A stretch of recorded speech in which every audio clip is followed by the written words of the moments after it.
Je rentre de 2 semaines de vacances, épuisé, mais contente de retrouver mon chat. Je vais chez ma voisine récupérer mes clés.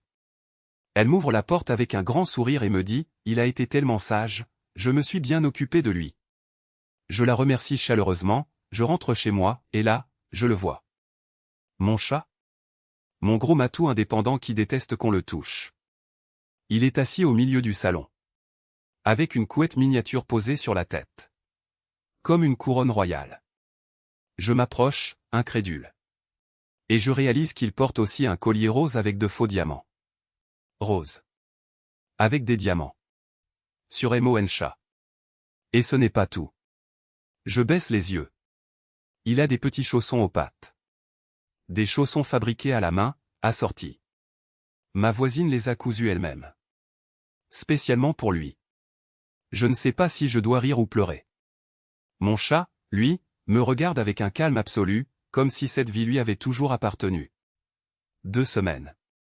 Il a suffi de 2 semaines pour qu'il devienne un prince et que j'oublie que j'existais. Est-ce que vous lui redonneriez sa liberté, ou vous laisseriez faire? J'aurais dû rester chez moi. Vraiment. Mais non, j'ai avalé de travers une asperge et là, impossible de la déloger. Elle est coincée là, en plein milieu de la gorge, et chaque déglutition est un supplice. Au bout d'1 heure à tout sauter dans mon coin, j'ai fini par appeler le 15. Direction les urgences. J'arrive à l'hôpital, je donne mon nom à l'accueil, j'explique pourquoi je suis là. La dame note. Elle garde son sérieux, je la respecte pour ça. Je vais m'asseoir dans la salle d'attente, entouré de gens qui ont l'air autrement plus mal en point que moi. Et là, évidemment, je commence à me sentir ridicule. Un homme à ma gauche a le bras dans une écharpe. Une femme en face grimace de douleur. Et moi, je suis là pour une asperge. Quelques minutes passent. Un médecin pousse les portes et demande d'une voix forte qui est le prochain patient. Silence dans la salle. Et là, je les entends. Tous les soignants derrière le bureau, à l'unisson, comme s'ils l'avaient répété. Ils répondent en chœur, l'asperge. L'asperge. C'était moi.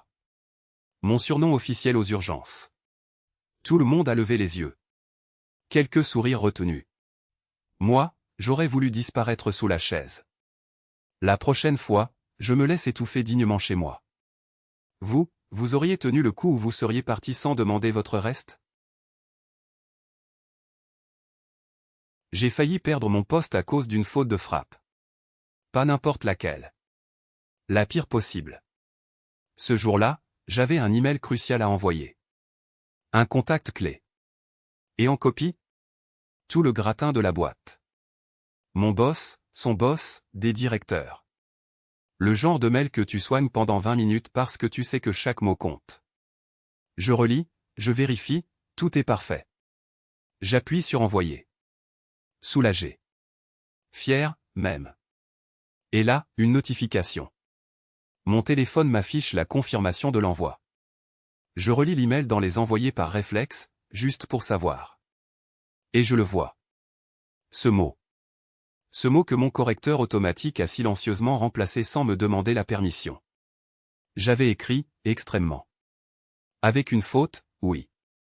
Mais lui, il a corrigé en « excrément ».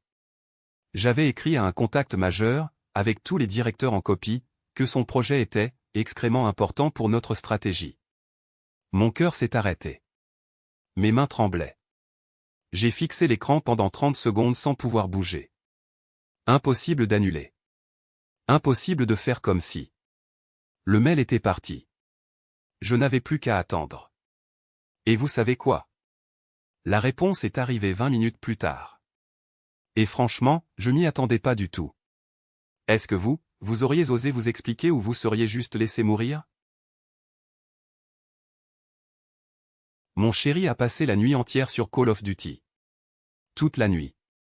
Je l'entendais crier dans le salon pendant que moi, j'essayais de dormir.